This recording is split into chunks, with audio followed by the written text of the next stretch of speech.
Oh, vous êtes là, pardon. Vous en avez raté des choses depuis votre dernière visite. Ah, vous savez, depuis que nous avons découvert cette superbe mine de charbon, nous avons gagné en motivation.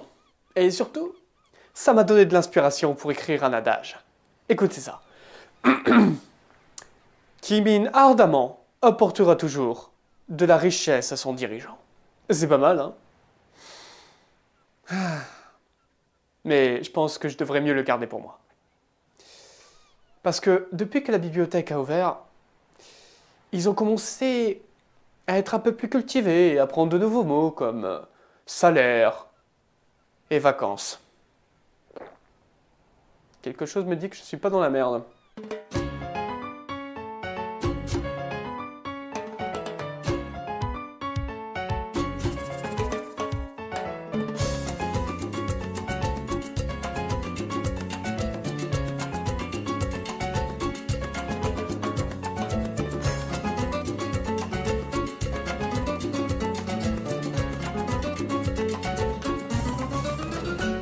Après notre découverte de ce grand gisement de charbon, nous avons aussitôt construit une grande route pour y faciliter l'accès à cette dernière, afin d'y créer une usine. Cela permettra de créer à la fois de l'emploi et de la richesse. Mon peuple a beau ne pas être éduqué, ils n'en sont aucunement stupides. D'ailleurs, Penultimo, comment se passe notre début de politique militaire? Bonne nouvelle! Nous avons enfin trouvé comment marchent les mousquets envoyés par la couronne. Il suffirait juste d'actionner la détente. L'équipe de recherche a éprouvé quelques difficultés jusqu'à ce qu'elle comprenne qu'il ne fallait pas observer l'intérieur du canon au moment de tirer. Nous avons perdu plusieurs hommes à cause de cela. J'ai dit, ils sont juste complètement cons en fait. Notre système économique basé sur l'export de marchandises devenait de plus en plus fructueux, au point que nous commencions à construire de nouveaux ranchs. Mais toujours devant chez moi. Non, non, ça va. Je le prends bien.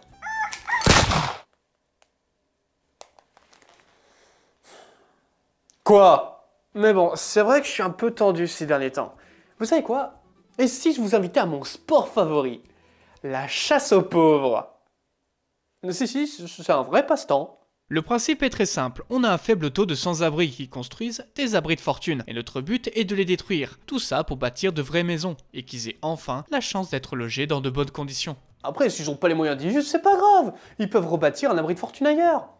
Vous savez, dans un sport, c'est important la rejouabilité. Et puis, ils ont jamais montré leur mécontentement. Je sais pas. Je pense que je leur inspire confiance.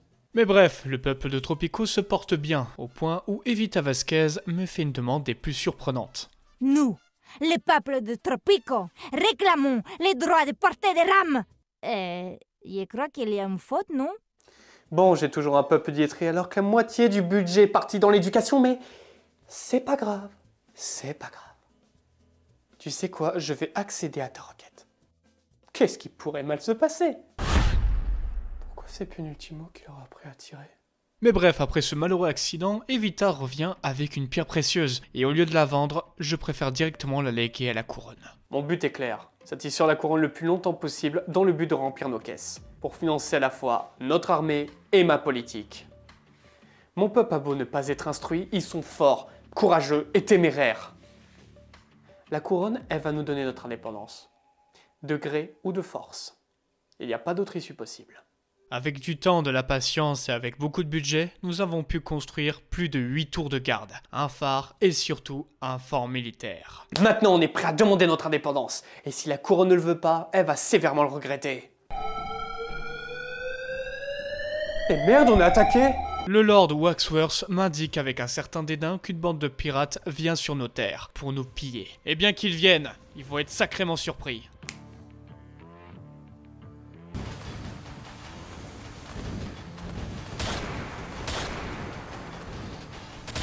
Arrêtez, arrêtez! Épargnez-nous s'il vous plaît! Non.